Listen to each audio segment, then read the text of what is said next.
작은 나라가 그런 일을 해낼 리 없습니다. 한 일본 유학생이 하버드 대형 강의실에서 외쳤습니다. We'll all die. 그러나 교수는 Let's 차분히 assume you know 이젠 that for 한국이 sure. 질서를 다시 쓰고 있다 라며 말한 And 그 so you feel 한마디에 help. 400명 We 강의실이 notice 발칵 that 뒤집혔죠. sometimes we 힘과 자원도 식민지의 축적도 없던 나라. 불과 70년 만에 GDP 67달러에서 4만 달러. 세계 10위 경제 대국이 됐다는 사실. 그 힘의 근원이 무엇이었을까요? 바로 홍익인간. 세상을 이롭게 하겠다는 철학. 인류 최초의 사회 헌장이었습니다. 일본은 그 정신을 흉내냈지만 끝내 닿지 못했고, 중국은 수많은 제국을 흡수했지만 단 한 나라만은 삼키지 못했죠. 이제 세계가 되묻습니다. 21세기를 이끌 민족 도대체 누굽니까? 지금부터 그 놀라운 현장 속으로 들어가 보시죠. 미국에서 날아온 충격적인 이야기. 바로 시작합니다. 그리고 지금 어디에서 시청하고 계신지 댓글로 남겨주세요. 여러분의 이야기도 듣고 싶습니다.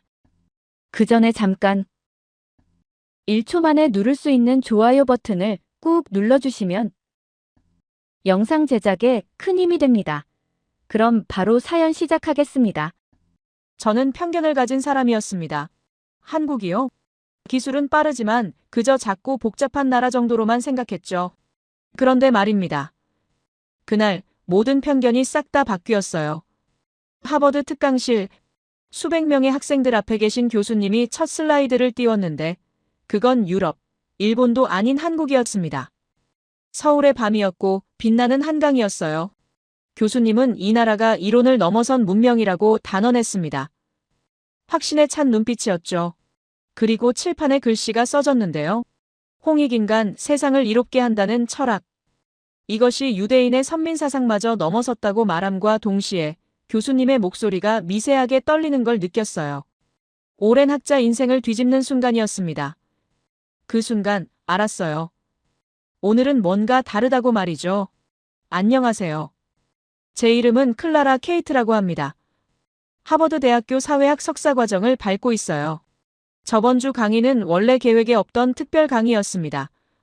하버드 사회학과 마이클 교수님이 동아시아 사회론을 가르치시는데 올해는 좀 다르게 해보고 싶다고 하셨어요. 나라별로 깊이 파고들자는 거였죠. 그래서 각 분야 최고 전문가들을 초청하기로 했습니다. 일본은 도쿄대 유미츠카 교수님이, 중국은 베이징대 왕멍 교수님이 맡았는데 한국 파트는 특별했어요. 옥스퍼드 대학교에서 로버트 슈월츠 교수님이 오셨습니다. 이분은 유럽 사회 이론의 권위자이시며 특히 국가 철학과 문명 구조를 연구하시는 분이었죠. 그런데 왜 유럽 전문가가 한국을 말씀하시는 걸까요? 마이클 교수님은 이렇게 설명했습니다. 슈월츠 교수님이 2년 전 서울대학교에서 한 달간 체류하시며 한국 사회를 직접 연구하셨다고 다시 고국으로 돌아오신 후 완전히 달라지셨답니다. 학회에서 한국 이야기만 하셨고 논문도 한국 중심으로 쓰기 시작하셨죠. 동료들이 놀랄 정도였다고 해요. 오랜 경력의 유럽 중심 학자가 한 나라에 꽂혔다는 건 정말 이례적인 일이었어요. 그래서 오늘이었습니다. 강의실은 400석 규모였는데 거의 가득 찼어요. 오열 중앙에 앉아 노트북을 켜두고 기다렸습니다. 학생들은 웅성거렸죠. 한국 게임 회사 있는 곳 아냐? 드라마 보는 나라라던데? 대부분 막연한 기대였어요. 솔직히 말하면 그냥 학점 채우려고 온 학생들도 많았습니다. 그때 강의실 문이 열렸고 로버트 슈월츠 교수님이 들어오셨어요. 60대 초반으로 보이는 백발의 신사였고 영국 특유의 단정한 차림새였습니다. 그런데 뭔가 달랐어요. 눈빛이 예사롭지 않았는데 마치 무언가 큰 비밀을 알고 있는 사람 같았습니다. 교수님은 단상에 서셔서 잠시 학생들을 둘러보시며 천천히 입을 여셨습니다. 오늘은 이론을 넘어선 사회를 말씀드리려 합니다. 여러분이 배운 모든 사회학 이론에는 전제가 있습니다. 국가는 힘을 추구한다. 경제는 이익을 좇고 문화는 지배구조를 반영한다. 이런 전제들 말이죠. 그런데 하나의 나라가 있습니다. 이 모든 전제를 뒤집는 나라 말이에요. 그 나라는 힘보다 신뢰를 선택했고 이익보다 철학을 앞세웠으며 지배가 아닌 공유를 실천했습니다. 강의실이 조용해졌어요. 학생들이 집중하기 시작했고 리모컨을 천천히 드셨습니다. 대형 스크린에 첫 슬라이드가 떴는데 그건 놀랍게도 다름 아닌 서울이었습니다. 밤의 한강이었고 불빛으로 물든 도심이었어요. 순식간에 웅성거림이 퍼졌습니다. 한국, 옆자리 친구가 속삭이는 소리가 들렸어요. 하지만 교수님의 다음 말이 분위기를 바꿔놓았습니다. 여러분, 이 나라를 어떻게 생각하시나요? 이 도시는 불과 65년 전 폐허였습니다. 전쟁으로 모든 게 무너졌고 국민 1인당 소득은 67달러였어요. 아프리카 최빈국보다 낮았습니다. 그런데 지금은 어떻습니까? 세계 12위 경제대국이며 반도체와 배터리 시장을 지배하고 문화로 전 세계를 사로잡았습니다. 이건 단순한 경제 성장이 아닙니다. 인류 역사상 유례없는 문명적 도약이에요. 그리고 스크린이 바뀌었습니다. 이번엔 한자 4글자가 떴어요. 홍익인간 교수님은 칠판에 이 글자를 크게 쓰셨습니다. 천천히 정성스럽게 말이죠. 그리고 말씀하셨어요. 홍익인간, 세상을 널리 이롭게 한다는 뜻입니다. 이것이 한국의 건국 이념이에요. 단순한 구호가 아닙니다. 5천년을 관통한 철학이죠. 다른 나라들을 보십시오. 로마는 정복을 꿈꿨고 영국은 해가 지지 않는 제국을 원했으며 미국은 자유라는 이름으로 세계 질서를 만들었습니다. 모두 힘의 논리였어요. 그런데 한국은 달랐습니다. 세상을 이롭게 하겠다는 겁니다. 자기만이 아니라 모두를 위해서 말이죠. 강의실 분위기가 완전히 바뀌었어요. 아까 떠들던 학생들도 다 입을 다물었습니다. 노트북에 손을 올려놓고 집중했죠. 교수님 목소리에 힘이 실렸습니다. 여러분, 철학을 가진 나라와 그렇지 않은 나라의 차이를 오늘 보여드리겠습니다. 이건 이론이 아닙니다. 현실입니다. 그때 교수님이 새로운 도형을 그리셨어요. 세계의 동심원이었습니다. 가장 안쪽에 Y라고 쓰셨고 중간에는 어떻게라고 바깥에는 무엇이라고 썼습니다. 그리고 말씀하셨죠. 여러분, 골든 서클을 아십니까? 모든 성공한 조직과 국가에는 공통점이 있습니다. 그들은 무엇이 아니라 Y에서 시작한다는 거죠. 애플을 보십시오. 그들은 컴퓨터를 팔지 않습니다. 창의성을 팝니다. 스타벅스는 커피가 아니라 문화를 제공하죠. 이게 Y입니다. 그런데 대부분의 나라는 어떻습니까? 무엇부터 시작합니다. 경제 성장률, 군사력, 영토 확장, 다 무엇이에요? 하지만 한국은 달랐습니다. 교수님은 동심원 가장 안쪽을 두드리셨어요. 한국은 Y를 가지고 있습니다. 홍익인간이 바로 그겁니다. 왜 우리가 존재하는가? 세상을 이롭게 하기 위해서. 왜 경제를 발전시키는가? 더 많은 사람을 돕기 위해서. 왜 기술을 개발하는가? 인류의 삶을 개선하기 위해서. 이게 한국의 Y입니다. 그리고 이 철학이 모든 걸 바꿔놓았어요. 스크린에 새로운 슬라이드가 떴습니다. 유럽, 미국, 한국을 비교하는 표였어요. 유럽은 힘, 미국은 돈, 한국은 Y라고 적혀 있었습니다. 교수님 설명이 이어졌어요. 유럽은 힘으로 세계를 지배했습니다. 식민지를 만들었고 전쟁을 일으켰죠. 미국은 돈으로 질서를 만들었습니다. 달러가 기축통화가 되었고 금융으로 세계를 움직였어요. 그런데 한국은 어떻습니까? 힘도 없었고 돈도 없었습니다. 하지만 Y가 있었어요. 그리고 그 철학 하나로 세계를 바꾸기 시작했습니다. 제 손이 떨렸어요. 노트북 자판을 두드리는데 손가락이 말을 안 듣더라고요. 왜냐하면 이 말이 너무 강렬했기 때문입니다.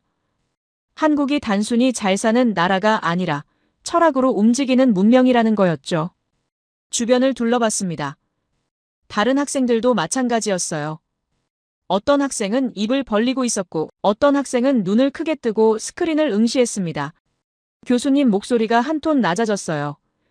조금 떨리는 것처럼 들렸습니다. 솔직히 말씀드리겠습니다. 2년 전 서울에 갔을 때 회의적이었습니다. 영국인인 제가 유럽 중심 세계관을 가진 건 당연했죠. 한국, 그냥 빠르게 성장한 아시아 국가 정도로만 생각했어요. 하지만 한 달을 보내며 모든 게 바뀌었습니다. 강의실이 완전히 숨을 죽였습니다. 교수님은 칠판 앞에 서셔서 우리를 바라보셨어요. 그리고 단호하게 말씀하셨습니다. 유대인의 선민 사상을 아십니까?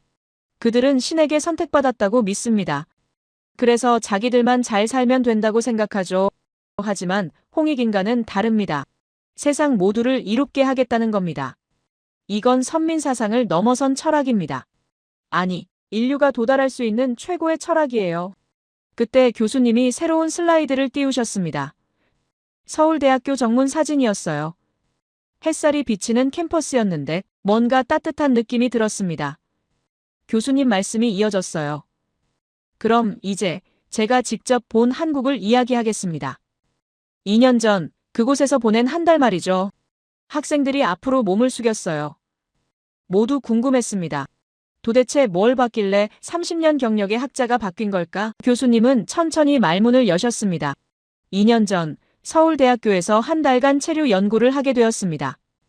처음엔 그냥 자료조사 정도로 생각했어요. 논문 한 편 쓰고 돌아가려 했죠. 하지만 첫날부터 뭔가 이상했습니다. 스크린에 도서관 내부 사진이 떴어요. 교수님 설명이 이어졌습니다. 서울대 중앙도서관에 들어갔을 때 압도당했습니다. 새벽 6시인데도 학생들로 가득했어요. 그것도 100명이 넘게 말이죠. 유럽 대학에선 상상도 못할 광경이었습니다. 옥스퍼드도 캠브리지도 새벽엔 텅 비어 있거든요. 하지만 여기는 달랐어요. 학생들이 책을 펼쳐놓고 몰두하고 있었습니다. 졸고 있는 학생도 없었어요. 모두 진지했죠. 교수님 목소리에 감탄이 섞였습니다. 더 놀라운 건 그 다음이었어요. 스크린에 훈민정음 해례본이 떴습니다. 교수님은 잠시 숨을 고르셨어요. 그리고 말씀하셨습니다. 그 다음 날 훈민정음을 연구했습니다. 1446년에 만들어진 문자인데 이건 단순한 문자가 아니었어요. 과학이었습니다. 혀의 위치, 입술의 모양, 소리의 원리를 모두 분석해서 만든 글자죠. 세계 어느 문자도 이렇게 체계적이지 않습니다. 알파벳도 한자도 모두 우연히 만들어진 것들이에요. 하지만 한글은 설계된 문자입니다. 그것도 백성을 위해서 말이죠. 제 손이 저절로 움직였어요. 노트에 쓰기 시작했습니다. 600년 전 금속활자, 과학적 문자 모두 백성을 위해 이 단어들이 머릿속에서 연결되기 시작했죠. 교수님 말씀이 계속 이어졌습니다. 그런데 더 놀라운 건 사람이었습니다. 어느 날 캠퍼스에서 한국 학생을 만났어요. 그 학생과 대화를 나눴는데 제가 물었습니다. 한국은 왜 이렇게 교육열이 강한 거냐고요. 교수님이 잠시 멈추셨어요. 그리고 천천히 말씀하셨습니다. 그 학생이 답했습니다. 우리는 달라요. 우리는 홍익인간이에요. 배움은 나를 위한 게 아니라 세상을 위한 거라고 했죠. 그 순간 충격을 받았습니다. 20대 학생이 이런 생각을 한다는 게 믿기지 않았어요. 유럽 학생들에게 물어보면 뭐라고 할까요? 좋은 직장, 높은 연봉, 개인의 성공, 이런 대답이 나옵니다. 하지만 한국 학생은 달랐어요. 세상을 위해서라는 겁니다. 강의실이 조용했습니다. 학생들이 숨죽이며 듣고 있었어요. 교수님은 계속 말씀하셨습니다. 그 뒤로 더 많은 학생들과 대화를 나눴습니다. 공대생, 의대생, 인문대생 모두 비슷한 대답을 했어요. 기술을 배우는 이유, 사람을 돕기 위해서 의학을 공부하는 이유, 생명을 살리기 위해서 역사를 연구하는 이유, 과거의 교훈을 나누기 위해서 모든 대답에 남을 위한다는 철학이 깔려 있었습니다. 스크린에 명동거리 사진이 떴습니다. 교수님 말씀이 이어졌어요. 주말에 명동에 갔습니다. 거리를 걸으며 관찰했죠. 사람들이 일하는 모습을 봤는데 놀라웠어요. 가게 주인들이 새벽부터 문을 열고 밤늦게까지 일했습니다. 쉬지 않고 말이에요. 유럽 같으면 노동법 위반이라며 난리 났을 겁니다. 하지만 그들 표정은 밝았어요. 불평하지 않았습니다. 왜일까요? 물어봤더니 이렇게 답하더군요. 열심히 일해야 가족이 살고 나라가 산다고요. 교수님 목소리가 떨렸습니다. 그때 깨달았습니다. 이건 단순한 근면성이 아니라는 걸 말이죠. 홍익인간이라는 철학이 삶 속에 살아있는 겁니다. 나만 잘 사는 게 아니라 모두가 잘 살아야 한다는 믿음, 그게 그들을 움직이는 힘이었어요. 책 속에 있는 철학이 아니라 몸으로 실천하는 철학, 이게 한국이었습니다. 스크린에 한강 다리 사진이 떴어요. 교수님은 칠판을 가리키셨습니다. 마지막 날 한강을 걸었습니다. 석양이 지는 걸 보며 생각했어요. 30년간 유럽 중심으로 세상을 봤는데 과연 그게 맞았나? 한국이라는 나라는 완전히 다른 방식으로 성공했습니다. 힘이 아니라 철학으로, 돈이 아니라 신뢰로, 지배가 아니라 공유로 말이죠. 그리고 그게 통했어요. 아니, 통하는 정도가 아니라 세계를 바꾸고 있습니다. 교수님이 우리를 바라보셨어요.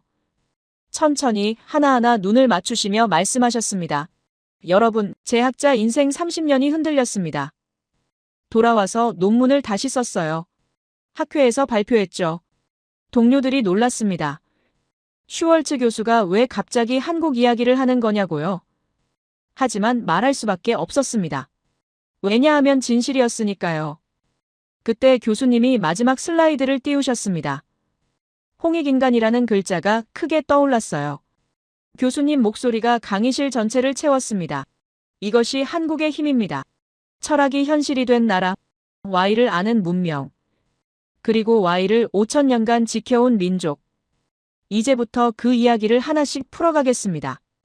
어떻게 이 철학이 교육을 바꿨는지, 위기를 극복했는지, 기술을 만들었는지, 문화를 키웠는지 말이죠. 강의실 분위기가 완전히 달라졌어요. 처음 들어올 때 산만하던 학생들이 이제 완전히 몰입해 있었습니다. 누구도 핸드폰을 보지 않았어요. 모두 교수님만 바라봤죠. 노트북 화면에 치던 글씨를 멈추고 생각했습니다. 한국, 홍익인간, Y. 이 세 단어가 계속 머릿속을 맴돌았어요. 그리고 알았습니다. 앞으로의 강의가 얼마나 엄청날지 말이죠. 교수님이 물 한 모금 드시고 말씀하셨어요. 그럼 이제 한국이 어떻게 이 철학을 현실로 만들었는지 본격적으로 들어가 보겠습니다. 첫 번째는 교육입니다. 한국인은 어떻게 국민 전체가 엘리트가 되었을까요? 교수님이 새로운 슬라이드를 띄우셨습니다. 그래프가 가득한 화면이었어요. 숫자들이 빼곡히 적혀 있었죠. 이제 데이터로 들어가 보겠습니다. 한국 교육의 비밀을 숫자로 증명하겠어요. 교수님 목소리가 차분했습니다. 마치 과학 실험 결과를 발표하는 것처럼 말이죠. 앞으로 몸을 숙였습니다. 스크린을 똑바로 응시했어요. 주변 학생들도 마찬가지였죠. 모두 집중하기 시작했습니다. 교수님이 첫 번째 그래프를 가리키셨어요. 평균 지능 지수입니다. 세계 각국을 비교한 자료죠. 대부분의 국가는 90에서 95 사이에 있습니다. 미국은 98, 영국은 99, 일본은 105입니다. 그런데 한국을 보십시오. 그래프에서 한국 막대가 다른 나라들보다 높았어요. 106입니다. 교수님 말씀이 이어졌죠. 한국은 세계에서 유일하게 국민 평균 지능 지수가 100을 넘는 나라입니다. 이건 단순한 통계가 아니에요. 국가 전체의 지적 역량을 말하는 겁니다. 소수의 천재가 많은 게 아니라 국민 모두가 높은 수준을 유지한다는 뜻이죠. 웅성거림이 퍼졌습니다. 진짜야? 어떻게? 학생들이 수군거렸어요. 교수님은 다음 슬라이드로 넘어가셨습니다. 경제협력개발기구에서 실시하는 국제학업성 취도 평가입니다. 수학과 과학 분야를 보십시오. 한국은 지난 20년간 항상 상위권을 유지했습니다. 특히 수학 분야에서는 압도적이죠. 그래프가 바뀌었어요. 이번엔 국제수학올림피아드 성적이었습니다. 교수님이 설명하셨어요. 지난 20년간 금메달 획득 순위입니다. 한국은 항상 상위 3위 안에 들었습니다. 중국과 러시아가 경쟁자였지만 한국은 꾸준했어요. 이것이 의미하는 바는 명확합니다. 한국인은 논리적 사고력에서 세계 최고 수준을 유지하는 민족이라는 겁니다. 그때였습니다. 강의실 뒤쪽에서 손이 올라갔어요. 교수님이 고개를 끄덕이셨죠. 질문하시겠습니까? 한 학생이 일어났습니다. 동양계 얼굴이었는데 또렷한 영어를 구사했어요. 교수님, 히오키라고 합니다. 도쿄대학교에서 교환학생으로 왔습니다. 질문이 있는데요. 일본도 교육 강국 아닙니까? 노벨상 수상자도 많고요. 한국만 특별하다는 건 과장 아닐까요? 강의실 분위기가 미묘하게 바뀌었습니다. 긴장감이 돌았어요. 학생들이 교수님을 바라봤죠. 어떻게 대답하실까? 솔직히 궁금했습니다. 일본도 분명 교육 수준이 높은 나라였으니까요. 교수님은 전혀 당황하지 않으셨어요. 오히려 미소를 지으시며 고개를 끄덕이셨습니다. 좋은 질문입니다. 일본도 훌륭한 교육 시스템을 가지고 있죠. 노벨상 수상자도 많습니다. 하지만 여기서 중요한 건 시스템의 차이입니다. 일본은 엘리트 중심 교육이에요. 도쿄대, 교토대 같은 명문대를 중심으로 소수의 인재를 키우는 방식이죠. 반면 한국은 다릅니다. 교수님이 새로운 슬라이드를 띄우셨어요. 대학 진학률 비교표였습니다. 일본은 58%, 미국은 63%, 한국은 78%입니다. 교수님 설명이 이어졌어요. 한국은 국민의 4분의 3이 대학을 갑니다. 이건 전 세계에서 가장 높은 수치예요. 즉 소수의 천재가 아니라 국민 전체를 엘리트로 만드는 시스템입니다.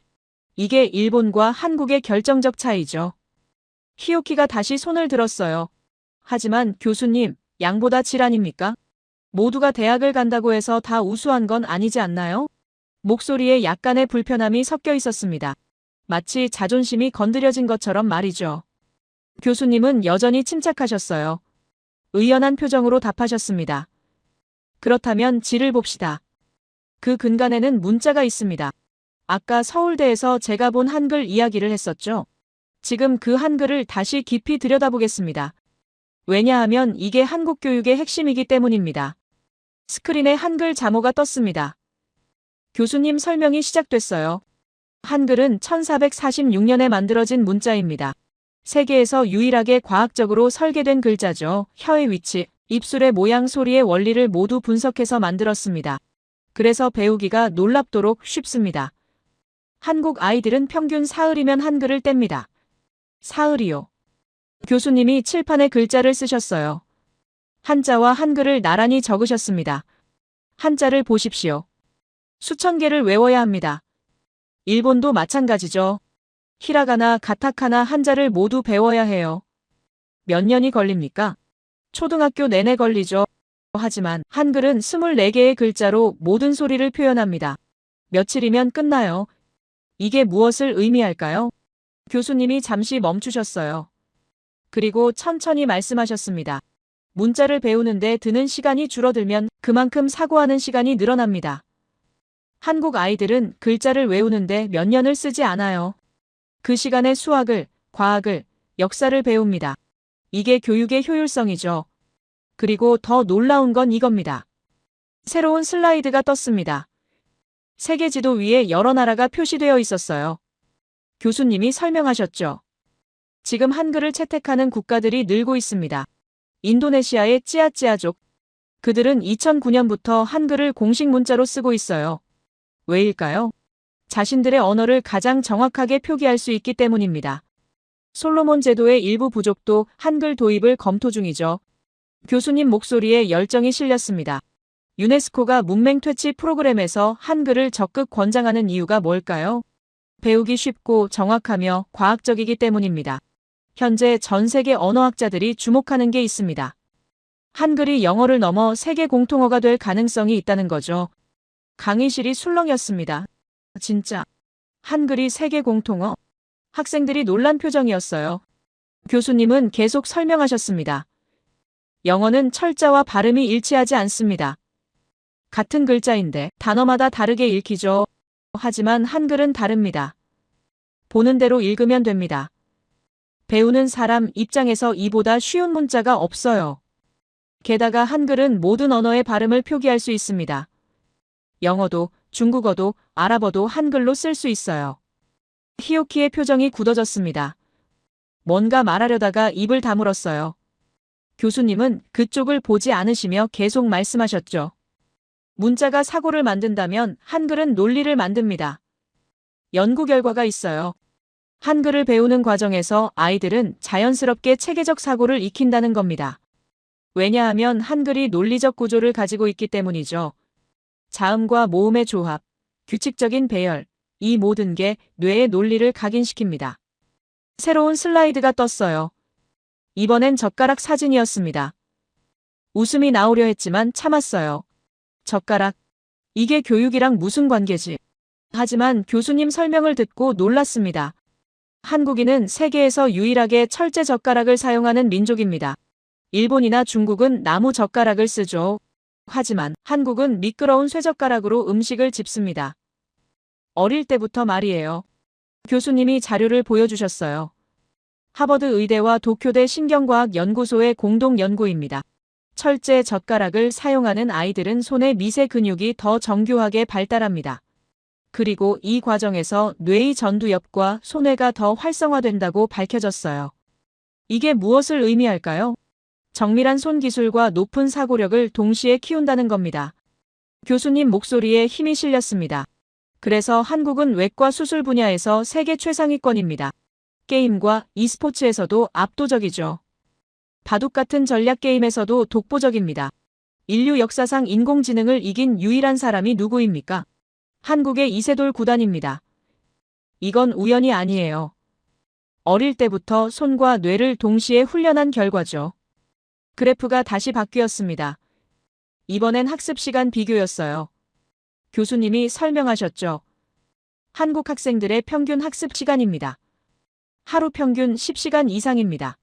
미국은 6시간, 영국은 5시간이죠. 이건 단순히 오래 한다는 게 아닙니다. 교육을 생존으로 여긴다는 뜻이에요. 한국인에게 교육은 선택이 아니라 필수입니다. 나를 위해서가 아니라 가족을, 국가를 위해서 말이죠. 교수님이 칠판 앞에 서셨습니다. 천천히 글씨를 쓰셨어요. 홍익인간, 그리고 그 옆에 교육이라고 적으셨습니다. 여러분, 이제 연결이 보이십니까? 홍익인간이라는 철학이 교육을 바꿨습니다. 나만 잘 사는 게 아니라 모두가 잘 살아야 한다는 믿음. 그래서 한국은 소수의 엘리트가 아니라 국민 전체를 엘리트로 만들었어요. 그리고 그 시작은 한글이라는 과학적 문자였습니다. 배우기 쉬운 글자 덕분에 모든 국민이 빠르게 지식에 접근할 수 있었죠. 손이 저절로 노트에 적기 시작했습니다. 전 국민 엘리트 시스템, 과학적 문자, 철제 젓가락, 하루 10시간 학습 모든 게 연결되고 있었어요. 한국이 단순히 열심히 해서 성공한 게 아니라 체계적인 시스템으로 국민 전체의 역량을 끌어올렸다는 걸 깨달았습니다. 교수님이 마지막 슬라이드를 띄우셨어요. 간단한 문장 하나가 적혀 있었습니다. 소수의 천재가 아닌 전 국민이 천재인 나라. 교수님 목소리가 강의실을 채웠습니다. 이것이 한국입니다. 교육을 특권으로 보지 않고 권리로 본 나라. 그래서 모두가 배우고 모두가 성장했어요. 이것이 과학적으로 증명된 우월성입니다. 숫자가 거짓말하지 않죠. 강의실에서 탄성이 터졌습니다. 와, 대박. 학생들이 감탄했어요. 히오키는 여전히 조용했습니다. 고개를 숙이고 도트를 보고 있었죠. 뭔가 쓰고 있는 것 같았지만 손이 떨리는 게 보였습니다. 태어난 척 가만히 있었지만 오히려 그게 더 안쓰러워 보였습니다. 교수님이 물을 드셨어요. 그리고 말씀하셨습니다. 이제 질문이 생깁니다. 이렇게 높은 교육 수준을 가진 나라가 위기를 만나면 어떻게 될까요? 무너질까요? 아니면 더 강해질까요? 다음엔 한국의 위기 극복 역사를 보겠습니다. 전쟁, 경제 위기, 팬데믹, 모든 위기 속에서 한국은 어떻게 반응했는지 말이죠. 강의실이 조용해졌습니다. 모두 다음 이야기를 기다리는 표정이었어요. 노트북을 덮으며 생각했습니다. 한국의 교육은 단순한 시스템이 아니라 철학의 실천이었다고, 그리고 그 철학이 국민 전체를 바꿔놓았다는 걸 말이죠. 히오키를 흘끔 봤습니다. 여전히 고개를 숙인 채였어요. 뭔가 생각에 잠긴 것 같았습니다. 아마 오늘 강의가 그에게도 충격이었을 거예요. 교수님이 새로운 슬라이드를 띄우셨습니다. 검은 화면에 숫자 하나가 떴어요. 67, 그게 전부였죠. 교수님이 천천히 말씀하셨습니다. 이 숫자가 뭔지 아십니까? 1953년 한국 전쟁이 끝난 후 한국 국민 1인당 소득입니다. 67달러, 아프리카 최빈국보다 낮았어요. 손으로 입을 가렸습니다. 67달러. 그게 1년 소득이라는 거였죠. 믿기지 않았어요. 교수님은 계속 말씀하셨습니다. 그때 한국은 지구상에서 가장 가난한 나라 중 하나였습니다. 전쟁으로 모든 게 무너졌죠. 공장도 도로도 학교도 남은 건 폐허뿐이었어요. 사람들은 절대 빈곤에 시달렸습니다. 하루 한 끼 먹는 것도 힘든 상황이었죠. 스크린에 흑백 사진이 떴습니다. 무너진 건물들이었어요. 그 사이를 걷는 사람들, 남루한 옷차림이었죠. 교수님 목소리가 낮아졌습니다. 그때를 살았던 한국인들에게 물어보면 이렇게 말합니다. 보리고개라는 게 있었다고요. 봄이 되면 먹을 게 떨어져서 보리가 익을 때까지 굶주리던 시절이었죠. 겨울엔 연탄불에 의지했고 작은 방 하나에 온 가족이 모여 살았습니다. 그런데 말입니다. 교수님이 잠시 멈추셨어요. 그리고 단호하게 말씀하셨습니다. 이 나라가 70년 만에 세계 12위 경제대국이 됩니다. 어떤 경제학자도 어떤 역사학자도 예상하지 못한 일이었어요. 이건 기적이 아닙니다. 기적이라는 말로도 부족하죠. 불가능을 가능으로 바꾼 이야기입니다. 타임라인이 스크린에 떴습니다. 1960년대부터 시작되는 긴 줄이었어요. 교수님이 설명하셨죠. 1962년 첫 번째 경제개발 5개년 계획이 시작됩니다. 공장을 짓고 도로를 만들고 항구를 건설했어요. 하지만 문제가 있었습니다. 돈이 없었죠. 기술도 없었고 자원도 없었습니다. 그럼 뭘로 했을까요? 사람으로 했습니다. 오직 사람의 힘으로 말이죠. 스크린에 경부고속도로 건설 사진이 떴습니다. 수많은 인부들이 삽과 곡괭이를 들고 일하는 모습이었어요. 교수님 말씀이 이어졌습니다. 1968년 경부고속도로 착공입니다. 서울에서 부산까지 418km, 당시 기술로는 거의 불가능한 공사였어요. 하지만 해냈습니다. 2년 5개월 만에 완공했죠. 세계가 놀랐어요. 어떻게 이렇게 빨리 만들었냐고 물었습니다. 교수님 목소리에 감동이 실렸어요. 대답은 간단했습니다. 밤낮 없이 일했다는 거죠. 사람들이 교대로 현장을 지켰어요. 비가 와도 눈이 와도 멈추지 않았습니다. 왜 그렇게까지 했을까요? 돈을 많이 줘서? 아닙니다. 일당은 보잘것없었어요. 그럼 뭐였을까요? 나라를 살려야 한다는 믿음이었습니다. 내가 일해야 가족이 먹고 산다는 절박함이었죠. 그때 새로운 사진이 떴습니다. 농촌 마을 풍경이었어요. 지붕을 고치는 사람들, 길을 닦는 사람들 모두 함께 일하고 있었죠. 교수님이 말씀하셨습니다. 1970년 새마을 운동이 시작됩니다. 이건 정부가 시작했지만 국민이 완성한 운동이었어요. 위에서 명령해서 된 게 아닙니다. 사람들이 스스로 움직였죠. 스크린에 자료가 떴습니다. 교수님 설명이 이어졌어요. 초기엔 보상이 거의 없었습니다. 정부가 시멘트 몇 포대 주는 게 전부였죠. 그런데 마을 사람들이 모였어요. 함께 다리를 놓고 길을 닦고 지붕을 고쳤습니다. 새벽부터 일했고 밤늦게까지 일했죠. 왜 그랬을까요? 우리 마을이 잘 살아야 한다는 공동체 의식이었습니다. 혼자만 잘 사는 게 아니라 함께 잘 살아야 한다는 믿음이었어요. 교수님이 잠시 숨을 고르셨습니다. 더 놀라운 건 이겁니다. 잘 사는 마을이 가난한 마을을 도왔어요. 경쟁이 아니라 협력이었죠. 어느 마을이 길을 잘 닦으면 옆 마을 사람들이 찾아가서 배웠습니다. 그리고 돌아와서 자기 마을에 적용했어요. 마을 간 선의의 경쟁은 있었지만 결국엔 함께 발전하는 구조였습니다. 이게 바로 홍익인간이었어요. 세상을 이롭게 한다는 철학이 마을 단위에서 실천된 거죠. 노트에 적기 시작했습니다. 자발적 참여, 공동체 의식, 협력, 이 단어들이 계속 나왔어요. 교수님 말씀이 계속됐습니다. 이 운동은 전국으로 퍼졌습니다. 3만 4천 개 마을이 참여했죠. 그리고 농촌이 바뀌기 시작했어요. 전기가 들어왔고 수도가 설치되었으며 도로가 포장됐습니다. 10년 만에 한국 농촌이 완전히 달라졌죠. 스크린에 그래프가 떴습니다. 급격히 상승하는 선이었어요. 교수님이 가리키셨죠. 1960년대부터 90년대까지 한국 경제 성장률입니다. 평균 연 8% 이상이었어요. 세계 어느 나라도 이렇게 빠르게 성장한 적이 없습니다. 하지만 여기서 끝이 아니에요. 진짜 놀라운 건 위기가 왔을 때였습니다. 화면이 바뀌었습니다. 1997년이라는 숫자가 떴어요. 교수님 목소리가 무거워졌습니다. 경제 위기가 왔습니다. 국제통화기금 관리 체제에 들어갔죠. 외환 보유고가 바닥났고 기업들이 줄줄이 무너졌으며 실업자가 거리에 넘쳐났습니다. 나라가 부도 직전이었어요. 그런데 그때 교수님이 잠시 멈추셨습니다. 그리고 천천히 말씀하셨어요. 한국인들이 움직였습니다. 금 모으기 운동이 시작됐죠. 전국에서 사람들이 금을 내놓았어요. 결혼반지, 목걸이, 돌반지, 심지어 올림픽 금메달까지 말이죠. 시골 할머니가 평생 모은 금부치를 들고 은행에 오셨고 초등학생이 용돈 모아서 금반지를 샀습니다. 손이 떨렸어요. 입을 가린 채 스크린을 봤죠. 사진들이 지나가고 있었습니다. 줄을 선 사람들, 금을 내놓는 사람들 모두 진지한 표정이었어요. 교수님 말씀이 이어졌습니다. 단 2달 만에 227톤의 금이 모였습니다. 당시 시세로 24억 달러였죠. 국제통화기금 총재가 말했어요. 한국인들의 단결력과 희생정신은 우리가 예상했던 모든 경제 모델을 뛰어넘는다고 말이죠.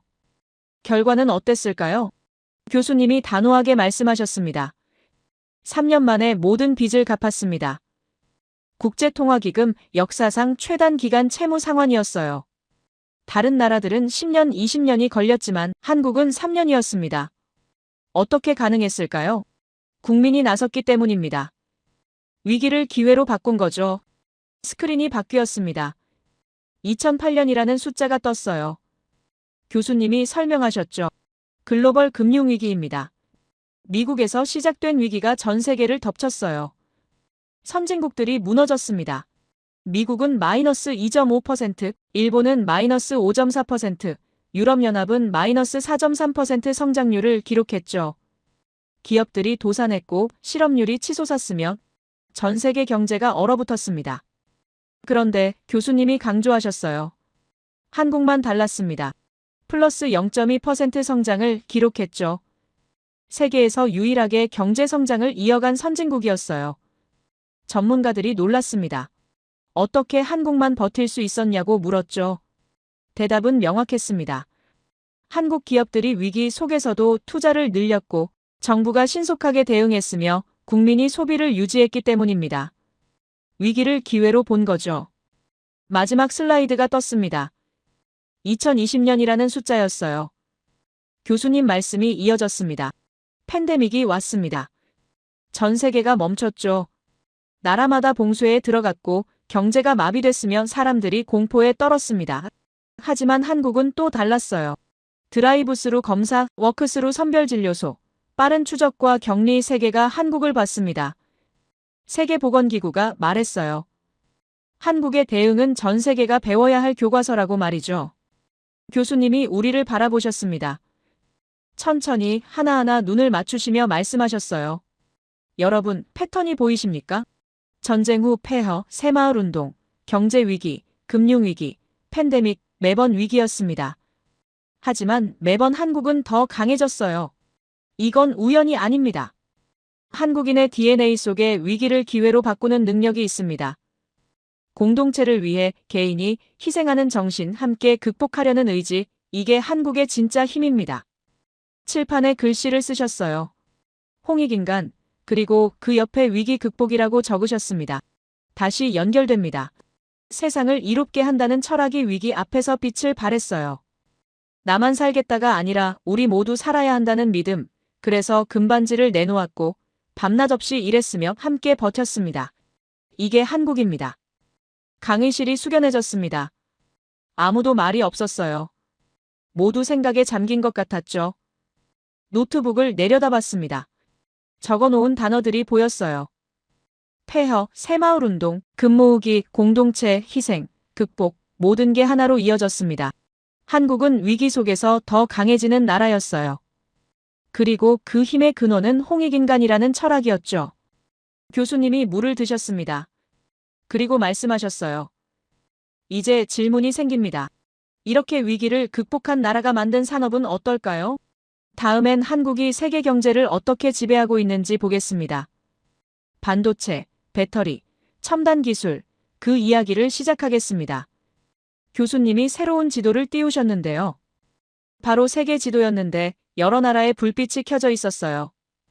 빨간색, 파란색, 초록색, 각기 다른 색깔이었죠. 교수님이 설명하셨습니다. 이건 글로벌 산업 지도입니다. 각 색깔은 산업을 의미해요. 빨간색은 반도체, 파란색은 배터리, 초록색은 디스플레이죠. 그런데 한 가지 패턴이 보입니다. 한국의 불빛이 집중되어 있었어요. 세 가지 색깔 모두 말이죠. 교수님 목소리에 힘이 실렸습니다. 21세기 가장 중요한 산업이 뭘까요? 반도체입니다. 모든 전자기기의 심장이죠. 스마트폰, 컴퓨터, 자동차, 인공지능 모두 반도체 없이는 작동하지 않습니다. 그럼 누가 이 반도체를 지배하고 있을까요? 스크린에 그래프가 떴습니다. 막대 두 개가 압도적으로 높았어요. 교수님이 가리키셨죠. 삼성전자와 하이닉스입니다. 전 세계 메모리 반도체 시장의 70%를 장악하고 있어요. 70%? 이게 무슨 의미일까요? 세계 모든 스마트폰의 10대 중 7대에 한국 반도체가 들어간다는 뜻입니다. 미국도, 중국도, 유럽도 모두 한국 반도체에 의존하고 있죠. 노트북에 타이핑하기 시작했습니다. 코리아 이퀄 퓨처, 한국이 곧 미래라는 말이 저절로 나왔어요. 교수님은 계속 말씀하셨습니다. 더 놀라운 건 이겁니다. 이건 단순한 시장 점유율이 아니에요. 기술 격차입니다. 한국은 세계에서 가장 앞선 반도체 기술을 가지고 있어요. 3나노, 4나노 공정. 이건 중국이 10년을 투자해도 따라잡기 힘든 수준입니다. 미국조차 인정했죠. 반도체 분야에서 한국을 따라갈 수 없다고 말이에요. 스크린이 바뀌었습니다. 이번엔 배터리 산업 지도였어요. 교수님이 설명하셨죠. 전기차 시대가 왔습니다. 배터리가 석유만큼 중요한 자원이 됐어요. 그럼 누가 배터리 시장을 지배할까요? 다시 한국입니다. LG 에너지 솔루션, 삼성 SDI, SK 이노베이션, 이 세 회사가 전 세계 배터리 시장의 50%를 장악하고 있습니다. 교수님이 새로운 슬라이드를 띄우셨어요. 자동차 회사 로고들이 떴습니다. 테슬라, 벤츠, 폭스바겐, BMW, 현대차 모두 세계적인 브랜드였죠. 교수님 말씀이 이어졌습니다. 이 회사들의 공통점이 뭘까요? 모두 한국 배터리를 씁니다. 테슬라도 한국 배터리 없이는 차를 못 만들어요. 독일 명품 자동차 회사들도 마찬가지죠. 심지어 중국 전기차 회사들도 한국 배터리를 선호합니다. 왜일까요? 성능이 좋고 안전하며 믿을 수 있기 때문입니다. 강의실에서 웅성거림이 일었습니다. 학생들이 놀란 표정이었어요. 진짜 이 정도야? 옆자리 친구가 속삭이는 소리가 들렸죠. 고개를 끄덕였습니다. 정말 이 정도였어요. 교수님은 계속 설명하셨습니다. 여기서 중요한 포인트가 있습니다. 한국이 파는 건 기술만이 아니에요. 신뢰를 팝니다. 30년 전 한국 제품은 싸구려였어요. 품질이 나쁘다고 무시당했죠. 하지만 지금은 어떻습니까? 한국 제품이라고 하면 프리미엄입니다. 이 변화가 하루아침에 온 게 아니에요. 교수님 목소리가 무거워졌습니다. 한국 기업들은 약속을 지켰습니다. 납기를 지켰고 품질을 보장했으며 문제가 생기면 즉시 해결했어요. 수십 년간 이걸 반복했죠. 그래서 지금 세계 기업들이 한국을 믿는 겁니다. 돈이 아니라 신뢰로 시장을 장악한 거예요. 이게 유대인과 한국의 결정적 차이입니다. 유대인이 금융을 장악했다면 한국은 미래를 장악했어요. 그때 교수님이 말씀하셨습니다. 아까 이야기했듯이 한국인의 지적 능력은 세계 최고 수준이라고 했죠. 그 증거를 하나 더 보여드리겠습니다. 바둑을 아십니까? 3000년 역사를 가진 동양의 전략 게임이에요. 경우의 수가 우주의 원자수보다 많다고 알려진 가장 복잡한 게임입니다. 스크린에 바둑판이 떠올랐습니다. 흑백의 돌들이 놓여 있었어요. 교수님이 설명하셨죠. 오랫동안 바둑은 인간 고유의 영역이었습니다. 컴퓨터가 절대 이길 수 없다고 여겨졌죠. 왜냐하면 직관과 창의성이 필요하기 때문입니다. 하지만 2016년 구글이 만든 인공지능 알파고가 등장했어요. 그리고 인간 최고수들을 연달아 꺾었습니다. 화면에 경기 장면이 떴습니다. 교수님 말씀이 이어졌어요. 그때까지만 해도 인공지능이 전 세계에 본격적으로 보급되기 전이었습니다. 알파고는 인간과 상대하는 슈퍼매치였죠. 세계가 충격에 빠졌어요. 인공지능이 인간을 넘어섰다고 생각했습니다. 하지만 딱 한 명이 알파고를 이겼어요. 한국의 이세돌 구단입니다. 손이 저절로 멈췄습니다. 타이핑하던 걸 멈추고 스크린을 봤어요. 경기 장면이 지나가고 있었죠. 교수님이 설명하셨습니다. 이세돌 구단은 5번의 대국 중 한 판을 이겼습니다. 인류 역사상 인공지능을 이긴 유일한 사람이에요. 그 한 판이 얼마나 중요한지 아십니까? 인간이 여전히 기계보다 창의적일 수 있다는 걸 증명한 순간이었죠. 그리고 그 사람이 한국인이었습니다. 교수님이 칠판에 글씨를 쓰셨어요. 논리와 창의성, 그 옆에 한국이라고 적으셨습니다. 여러분 연결이 보이십니까? 한국인은 논리적 사고력이 뛰어날 뿐 아니라 창의성도 갖췄어요. 그래서 바둑에서도 반도체에서도 배터리에서도 세계 최고가 될 수 있었던 겁니다. 단순히 기술만 좋은 게 아니에요. 생각하는 방식 자체가 다릅니다. 스크린에 새로운 그래프가 떴습니다. 산업별 한국의 위치를 보여주는 자료였어요. 교수님이 설명하셨죠. 반도체, 배터리, 디스플레이, 조선, 철강, 화학, 거의 모든 주요 산업에서 한국은 상위 3위 안에 듭니다. 이게 우연일까요? 아닙니다. 시스템입니다. 교육으로 인재를 키우고 위기를 극복하며 강해졌으며 신뢰로 시장을 장악했죠. 모든 게 연결되어 있어요. 교수님 목소리가 단호해졌습니다. 그래서 이제 말할 수 있습니다. 한국이 없으면 첨단 산업이 멈춥니다. 과장이 아니에요. 실제로 그렇습니다. 한국 반도체 공급이 끊기면 전 세계 전자제품 생산이 마비돼요. 한국 배터리 공급이 중단되면 전기차 산업이 멈춥니다. 이게 한국의 위상입니다. 더 이상 작은 나라가 아니에요. 21세기 산업의 심장입니다. 강의실이 침묵에 잠겼습니다. 압도당한 느낌이었어요. 학생들이 모두 말없이 스크린을 바라봤죠. 노트북 화면을 내려다봤습니다. 코리아 이퀄 퓨처라고 쓴 글자가 보였어요. 맞는 말이었습니다. 한국이 곧 미래였죠. 교수님이 물을 드셨습니다. 그리고 말씀하셨어요. 하지만 여기서 끝이 아닙니다. 산업만 강한 게 아니에요. 한국은 문화로도 세계를 사로잡고 있죠. 다음엔 어떻게 한국이 소프트 파워로 세계 질서를 바꾸고 있는지 보겠습니다. 한유, 그 이야기를 시작하겠습니다. 책상 위 노트를 봤습니다. 적어놓은 단어들이 보였어요. 반도체 70%, 배터리 50%, 신뢰, 이세돌, 미래 모든 게 하나로 연결됐습니다. 한국은 단순히 제조업 강국이 아니었어요. 세계가 의존하는 나라였죠. 그리고 그 힘의 근원은 역시 홍익인간이라는 철학이었습니다. 기술이 아니라 신뢰를 파는 나라, 약속을 지키는 나라, 그래서 세계가 한국을 선택한 거예요. 주변을 둘러봤습니다. 다른 학생들도 비슷한 표정이었어요. 놀라움과 감탄이 섞인 얼굴들이었죠. 어떤 학생은 고개를 끄덕이고 있었고 어떤 학생은 열심히 노트에 뭔가를 적고 있었습니다. 교수님의 강의가 점점 깊어지고 있었어요. 그리고 모두가 그 이야기에 빠져들고 있었죠. 교수님이 화면을 2분할로 나누셨습니다. 왼쪽엔 유대인, 오른쪽엔 한국인이라고 적혀 있었어요. 두 민족을 비교하는 슬라이드였죠. 팔짱을 끼고 앉았습니다. 깊이 생각하며 스크린을 응시했어요. 교수님이 말씀하셨습니다. 이제 본격적으로 비교해 보겠습니다. 유대인과 한국인 둘 다 역사상 가장 성공한 민족이죠. 하지만 방식이 완전히 다릅니다. 왼쪽 화면에 단어들이 떴습니다. 금융, 법률, 미디어, 교수님이 설명하셨어요. 유대인은 보이지 않는 힘을 장악했습니다. 월스트리트의 투자은행, 할리우드의 영화상, 주요 언론사, 대형 로펌. 돈의 흐름을 조절하고 여론을 만들며 법을 해석합니다. 이게 그들의 힘이에요. 오른쪽 화면에 다른 단어들이 떴습니다. 반도체, 배터리, 조선, 철강, 교수님 말씀이 이어졌죠. 한국인은 실질적인 힘을 장악했습니다. 공장에서 제품을 만들고 연구소에서 기술을 개발하며 현장에서 땀을 흘립니다. 보이는 곳에서 세계를 움직이는 거죠. 둘의 차이가 보이십니까? 유대인은 보이지 않는 곳에서, 한국은 보이는 현장에서 힘을 발휘합니다. 그때였습니다. 교수님이 그래프를 보여주셨습니다.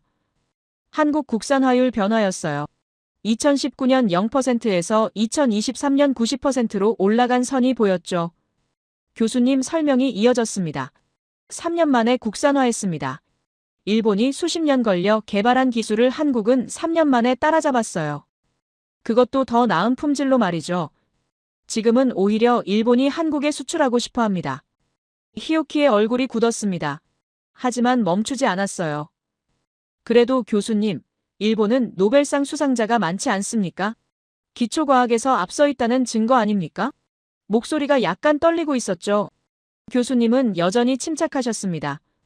의연한 표정으로 답하셨어요.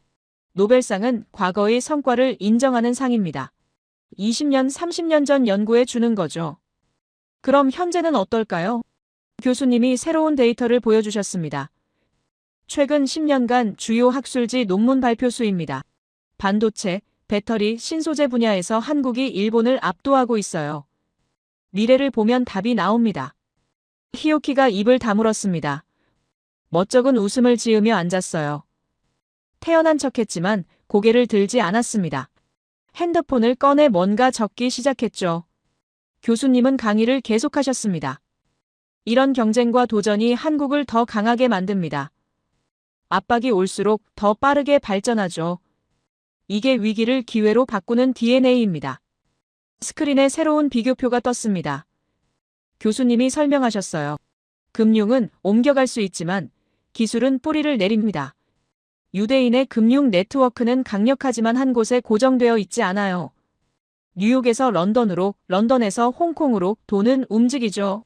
하지만 한국의 반도체 공장은 다릅니다. 뿌리를 내렸어요. 수십조 원을 투자한 시설이며 수만 명의 인력이 일하고 수십 년의 노하우가 축적된 곳입니다. 이건 하루아침에 옮길 수 없어요. 교수님 목소리에 확신이 실렸습니다. 그래서 21세기는 다릅니다. 누가 돈을 쥐느냐가 아니라 누가 기술을 쥐느냐가 중요해요. 금융으로 산업을 조종할 수 있었던 시대는 끝났습니다. 이제는 기술을 가진 자가 세계를 움직이죠. 그리고 그 기술을 한국이 가지고 있습니다. 히오키가 갑자기 일어났습니다. 핸드폰을 귀에 대며 밖으로 나갔어요. 전화 받는 척이었지만 표정이 편치 않아 보였습니다. 교수님은 그쪽을 보지 않으시며 계속 말씀하셨죠. 여기서 하나 더 중요한 차이가 있습니다. 철학입니다. 유대인은 선민사상을 가지고 있어요. 자기들만 잘 살면 된다는 생각이죠. 하지만 한국은 홍익인간입니다. 세상을 함께 이롭게 한다는 철학이에요. 교수님이 축구선수 사진을 띄우셨습니다. 호날두와 메시였어요. 흥미로운 비유가 시작됐습니다. 호날두를 보십시오. 엄청난 피지컬과 개인 기량으로 성공한 선수죠. 스스로를 갈고 닦아 최정상에 올랐습니다. 이게 유대인과 비슷해요. 강한 개인주의와 자기 관리로 성공했죠. 메시를 보십시오. 천재적인 재능도 있지만 동료들과의 조화가 뛰어납니다. 패스를 나누고 기회를 만들며 함께 승리하죠. 이게 한국과 비슷합니다. 개인의 능력도 중요하지만 협력과 공유를 더 중시해요.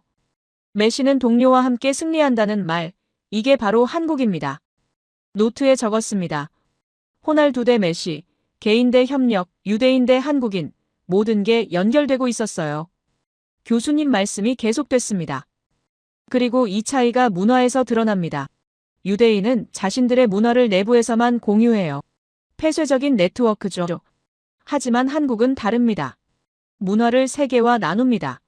K-팝, K-드라마, K-뷰티 모두 공유하고 함께 즐기는 문화예요.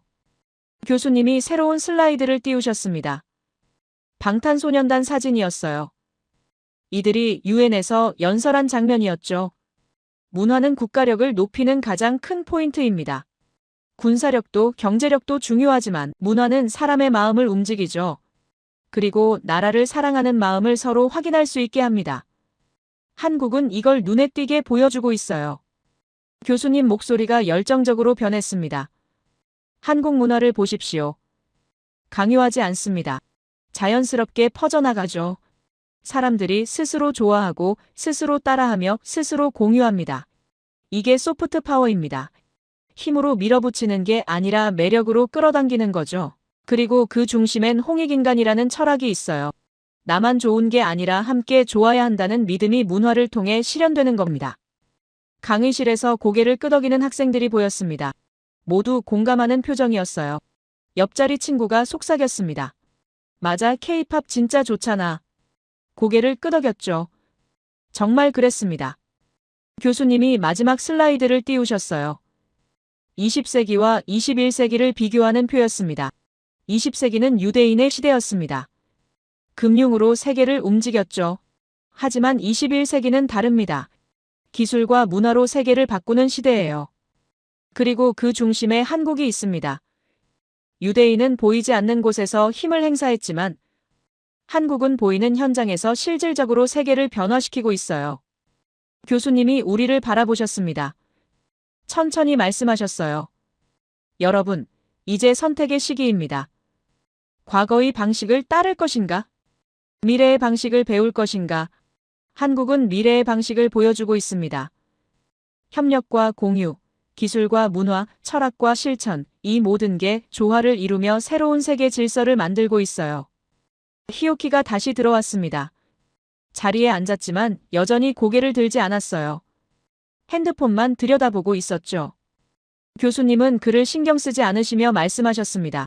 다음 시간엔 한국 문화가 어떻게 세계를 사로잡았는지 본격적으로 들어가 보겠습니다. 한유, 그 놀라운 이야기를 시작하겠습니다. 강의실이 조용해졌습니다. 모두 생각에 잠긴 표정이었어요.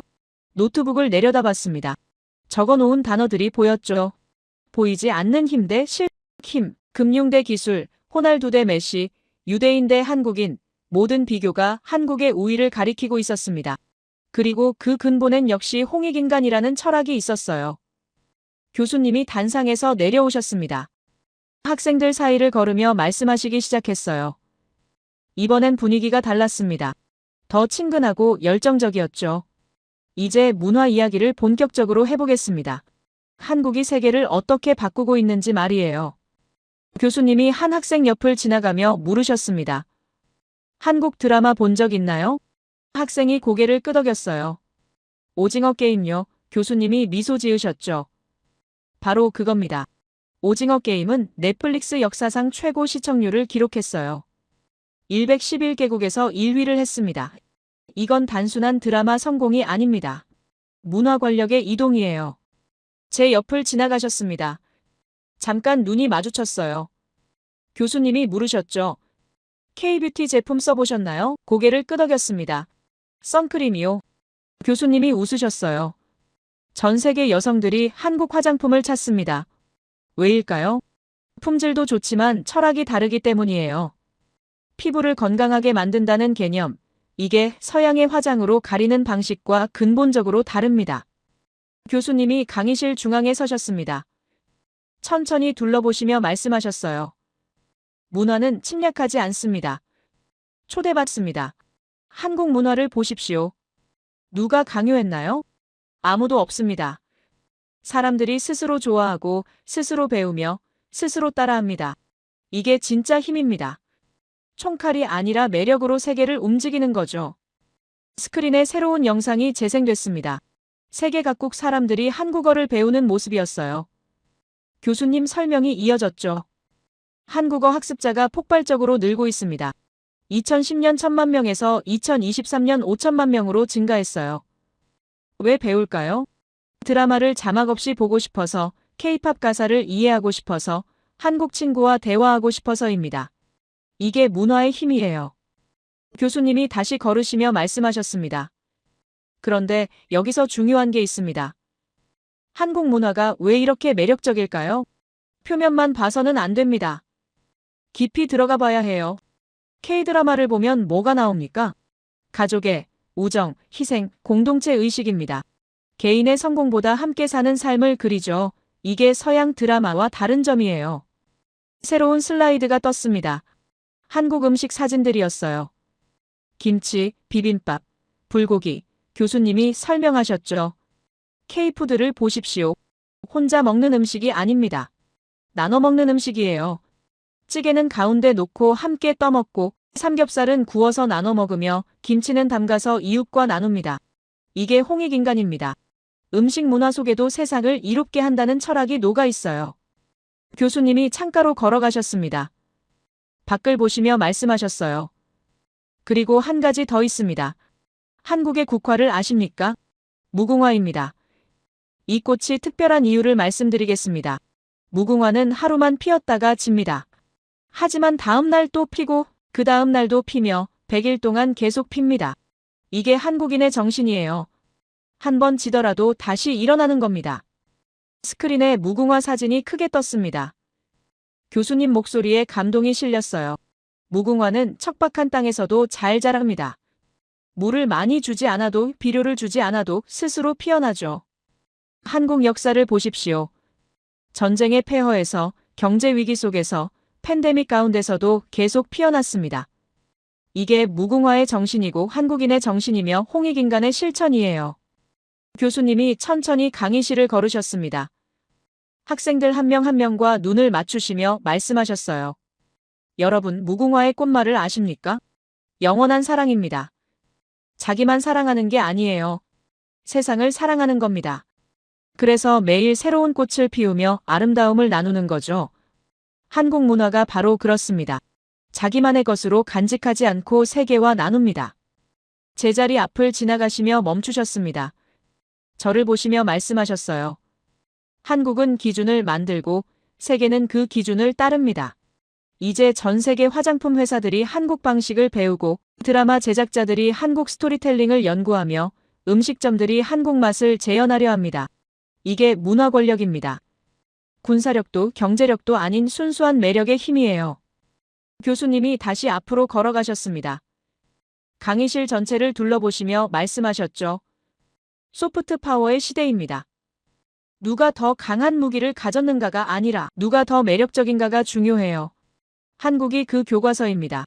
전쟁 없이 세계를 바꾸고 강요 없이 사람들을 움직이며 침략 없이 마음을 얻는 방법을 보여주고 있죠. 스크린에 세계 지도가 떴습니다. 한국에서 시작된 화살표들이 전 세계로 뻗어나가고 있었어요. 교수님이 설명하셨습니다. 한류는 아시아를 넘어 유럽으로, 아프리카로, 남미로 퍼지고 있습니다. 프랑스 10대들이 한국어를 배우고 나이지리아 청년들이 케이팝을 춤추며 브라질 가정에서 김치를 담급니다. 이게 문화의 전파예요. 그리고 그 중심엔 함께 잘 살자는 철학이 있습니다. 교수님이 단상으로 돌아가셨습니다. 하지만 올라가지 않으시고 앞에 서셨어요. 잠시 숨을 고르시더니 말씀하셨습니다. 이제 마지막입니다. 모든 이야기를 정리하겠습니다. 여러분, 지난 시간 동안 우리는 한국을 봤습니다.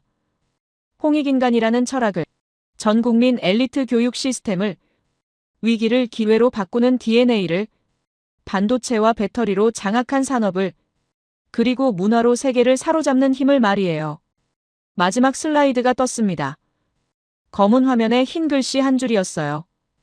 한국, 신뢰를 힘으로 바꾸는 나라. 교수님 목소리가 강의실을 가득 채웠습니다. 이게 한국입니다. 힘으로 세계를 지배하지 않습니다. 신뢰로 세계를 움직여요. 약속을 지키고 품질을 보장하며 함께 성장하자고 손을 내밉니다. 그래서 세계가 한국을 선택하는 겁니다. 교수님이 우리를 천천히 둘러보셨습니다. 한 명 한 명 눈을 맞추시며 말씀하셨어요. 21세기는 한국의 시대입니다.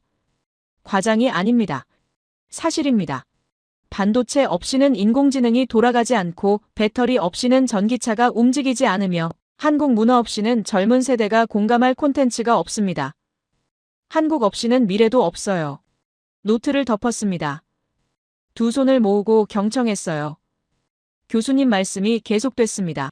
홍익인간, 이 네 글자가 모든 것을 설명합니다. 세상을 널리 이롭게 한다는 철학이 교육이 되었고 경제가 되었으며 기술이 되었고 문화가 됐습니다. 이것이 인류의 답입니다. 나만 잘 사는 게 아니라 함께 잘 사는 방법, 지배가 아니라 공유, 경쟁이 아니라 협력, 이게 한국이 보여주는 미래예요. 교수님이 칠판에 마지막 글씨를 쓰셨습니다. 홍익인간, 크게, 천천히, 정성스럽게 쓰셨어요. 그리고 돌아서서 말씀하셨습니다. 여러분, 세계는 이미 변했습니다. 20세기는 힘의 시대였습니다. 하지만 21세기는 신뢰의 시대예요. 누가 더 강하냐가 아니라 누가 더 믿을 수 있느냐가 중요합니다. 그리고 한국이 그 신뢰를 증명했어요. 교수님이 마지막으로 말씀하셨습니다. 감사합니다. 이것으로 특강을 마치겠습니다. 여러분이 오늘 들은 이야기를 기억해 주셨으면 합니다. 한국은 이론을 넘어선 문명입니다. 철학이 현실이 된 나라이고 약속이 힘이 된 사회이며 신뢰가 미래를 만드는 국가예요. 그리고 그 중심엔 홍익인간이 있습니다. 잠시 침묵이 흘렀습니다. 그리고 한 학생이 일어섰어요. 박수를 치기 시작했죠. 그 다음 또 한 명이 일어났습니다. 그리고 또 순식간에 강의실 전체가 일어섰어요. 일어섰습니다. 박수를 쳤죠. 손이 아플 정도로 세게 쳤습니다. 가슴이 뜨거워졌어요. 눈시울이 붉어지는 걸 느꼈습니다. 교수님이 고개를 숙여 인사하셨습니다. 눈가가 촉촉해 보였어요. 아마 감동하신 것 같았죠. 박수가 계속됐습니다. 멈출 기미가 보이지 않았어요. 옆자리 친구가 속삭였습니다. 대박이다. 진짜 대박. 고개를 끄덕였어요. 정말 그랬습니다. 박수가 잦아들고 학생들이 앞으로 몰려갔습니다. 교수님께 질문하고 싶어 하는 학생들이었어요. 한국에 어떻게 가나요? 한국어는 어디서 배울 수 있나요? 한국 기업에 취직하려면 뭘 해야 하나요? 질문이 쏟아졌습니다. 자리에 그대로 앉아 있었습니다. 노트북을 열었어요. 화면을 바라보며 생각했죠. 한국, 홍익인간, 신뢰, 미래. 이 단어들이 머릿속을 맴돌았습니다. 처음 강의실에 들어왔을 때와 완전히 달라져 있었어요. 그때는 한국을 작은 나라로만 생각했는데 지금은 이론을 넘어선 문명으로 보고 있었습니다. 히오키를 찾아봤습니다. 이미 자리를 떠난 것 같았어요. 언제 나갔는지 모르겠지만 보이지 않았죠. 아마 불편했을 거예요. 하지만 진실은 진실이었습니다. 한국이 일본을 넘어섰고 그것도 철학으로 넘어선 거였죠. 앞을 봤습니다. 교수님이 여전히 학생들에게 둘러싸여 계셨어요. 미소를 지으시며 하나하나 답변해주고 계셨죠. 일어나 앞으로 걸어갔습니다. 질문하고 싶은 게 많았어요. 한국에 대해 더 알고 싶었습니다. 교수님 앞에 섰습니다. 눈이 마주쳤어요. 교수님이 물으셨죠. 질문 있나요? 고개를 끄덕였습니다. 교수님, 어떻게 하면 한국을 제대로 이해할 수 있을까요? 교수님이 미소 지으셨습니다. 직접 가보세요. 서울의 거리를 걷고 사람들과 대화하며 그들의 삶을 느껴보세요. 그럼 알게 될 겁니다. 홍익인간이 단순한 구호가 아니라 살아 숨쉬는 철학이라는 걸 말이에요. 교수님이 잠시 생각하시더니 덧붙이셨습니다. 아, 그리고 하나 더, 여름에 가신다면 무궁화를 꼭 보세요. 길가에도 피고 공원에도 피며 학교에도 핍니다. 그 꽃을 보면서 생각해 보세요. 왜 한국인들이 이 꽃을 국화로 정했는지 말이에요. 하루만 피었다가 지는 꽃이지만 100일을 쉬지 않고 피어나는 모습, 그게 바로 한국인입니다. 고개를 끄덕이며 들었습니다. 교수님 말씀이 이어졌어요. 무궁화는 화려하지 않습니다. 장미처럼 고귀하지도 벚꽃처럼 화사하지도 않죠. 하지만 끈질깁니다. 지더라도 다시 피고 비가 와도 계속 피며 더운 여름 내내 묵묵히 자리를 지킵니다. 이게 한국이 걸어온 길이에요. 화려하지 않았지만 포기하지 않았고 쓰러져도 다시 일어났으며 끝까지 자리를 지켰습니다. 가슴이 뜨거워졌습니다. 무궁화 이야기가 모든 강의 내용과 연결되는 느낌이었어요. 전쟁의 폐허에서도 경제위기 속에서도 모든 어려움 가운데서도 한국은 계속 피어났었죠. 마치 무궁화처럼 말이에요. 교수님이 마지막으로 말씀하셨습니다. 영원한 사랑이라는 꽃말을 기억하세요. 자기만 사랑하는 게 아니라 세상을 사랑하는 마음, 그게 홍익인간이고 그게 무궁화의 의미이며 그게 한국의 미래입니다. 언젠가 클라라 양이 서울 거리를 걸으며 무궁화를 보게 되면 오늘을 떠올리실 거예요. 고개를 숙여 인사했습니다. 감사합니다. 교수님, 정말 감사합니다. 교수님도 고개를 끄덕이시며 다른 학생에게로 눈을 돌리셨어요. 뒤로 물러나 강의실을 천천히 걸었습니다. 창밖을 봤어요. 햇살이 비치고 있었죠. 문득 생각했습니다. 만약 저기 무궁화가 피어 있다면 어떤 모습일까? 나오며 뒤돌아봤어요. 강의실이 보였습니다. 여전히 학생들로 붐비고 있었죠. 모두 한국에 대해 더 알고 싶어 하는 표정들이었습니다. 어떤 학생은 노트를 펼쳐 교수님께 보여드리고 있었고, 어떤 학생은 핸드폰으로 뭔가를 검색하고 있었으며, 또 어떤 학생은 친구와 열띤 토론을 벌이고 있었습니다. 문을 나서며 생각했어요. 오늘 세상을 보는 눈이 완전히 바뀌었다고. 한국은 더 이상 작은 나라가 아니었습니다. 미래였어요. 그리고 그 미래는 무궁화처럼 매일 새롭게 피어나는 것이었죠. 복도를 걸으며 노트북 가방을 메었습니다. 무거웠지만 마음은 가벼웠어요. 오히려 날아갈 것 같았죠. 가방 안엔 오늘 적은 노트가 들어있었습니다. 홍익인간, 교육, 위기 극복, 반도체, 배터리, 문화, 신뢰, 그리고 무궁화. 이 모든 단어들이 하나의 이야기로 엮여 있었어요. 건물 밖으로 나왔습니다. 하버드 캠퍼스가 보였어요. 학생들이 오가고 있었죠. 누군가는 급하게 뛰어가고 누군가는 친구와 대화하며 걷고 있었습니다. 평범한 오후였지만 제게는 특별한 날이었어요. 한 나라를 새롭게 발견한 날이었으니까요. 벤치에 앉았습니다. 노트북을 꺼내 켰어요. 오늘 강의 내용을 정리하고 싶었습니다. 타이핑을 시작했죠. 코리아 홍익인간 무궁화 손가락이 저절로 움직였습니다. 문장들이 흘러나왔어요. 그리고 마지막 줄에 이렇게 적었습니다. 한국은 이론을 넘어선 문명이며 철학이 현실이 된 나라이고 무궁화처럼 끝없이 피어나는 미래다. 저장 버튼을 눌렀습니다. 노트북을 덮었어요. 하늘을 올려다봤습니다. 구름이 천천히 흘러가고 있었죠. 언젠가 서울에 가게 되면 제일 먼저 무궁화를 찾아봐야겠다고 생각했습니다. 그 꽃을 보며 오늘을 떠올리겠다고. 그리고 교수님 말씀을 기억하겠다고 다짐했어요. 지더라도 다시 피는 꽃. 100일을 쉬지 않고 피는 꽃. 세상을 사랑하는 꽃. 그게 한국이라고요. 제 이야기를 끝까지 들어주셔서 감사합니다. 모두 안녕히 계세요. 오늘의 사연 어떻게 들으셨나요? 하버드의 강의실 한가운데서 세계가 바라본 한국의 이야기는 단순한 성공담이 아니었죠. 힘으로 지배하던 시대에서 신뢰와 철학으로 움직이는 나라. 그게 바로 우리가 살고 있는 이 시대의 새로운 방향 같았습니다. 세상을 널리 이롭게 하라. 이 단순한 말이 경제가 되고 기술이 되고 문화가 된다는 게 참 놀랍죠. 작은 나라라 불리던 곳이 지금은 세계가 배우는 모델이 되었다니. 결국 중요한 건 크기가 아니라 정신이라는 생각이 들었습니다. 여러분은 어떻게 느끼셨나요? 과연 앞으로의 세상을 이끌 힘은 어디에서 나올까요? 여러분의 생각을 아래 댓글에 남겨주세요. 그리고 감동적인 사연을 주변 사람들과 공유하고 함께 이야기 나눠보세요. 마지막으로 1초밖에 걸리지 않는 구독과 좋아요, 알림 설정은 영상 제작에 큰 힘이 됩니다. 지금까지 감동을 담아 여러분께 진심을 전하는 감동담기였습니다. 오늘 하루도 행복한 하루 보내세요.